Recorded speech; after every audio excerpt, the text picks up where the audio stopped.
That's actually the same year I started writing my first book. I didn't know at that time that getting closer to God was going to be very difficult. It was going to make my life difficult. But what I know now is it was necessary. When we left Okinawa, Japan, I didn't know why I was coming back to Jacksonville, Florida. But now I know that I had to come back here in order to heal.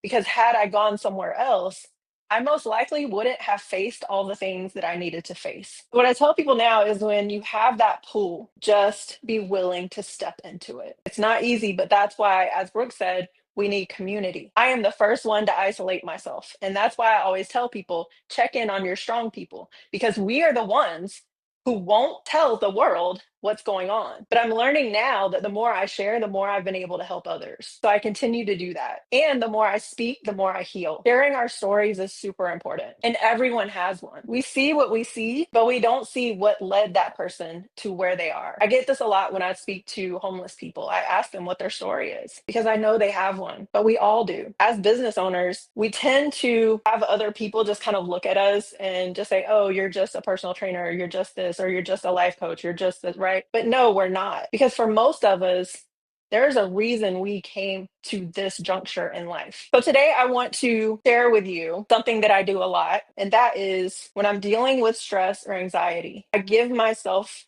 like Brooke said, permission to take a step back, take a deep breath, and allow myself to feel whatever I need to feel in that moment. Now, that was not something that I was able to do in my childhood, and it was not something I was able to do in the military because I was in a male dominated career field. I worked on the flight line on C 130 aircraft for the majority of my career. And then when I went medical, I had to be a leader and I had to still act like nothing was wrong. It was a mask that I wore my entire life. So now I take a step back and I allow myself to feel those things because also, as Brooke mentioned, I have not felt safe in my life the majority of my life because I didn't have anyone who ever made me feel safe. But I also didn't allow people to make me feel safe because I always felt like they were going to let me down anyway. So it's these self awareness things that we have to be aware of. So as we go through this journey, it's important to get more self aware because we can't change anything if we don't know it exists.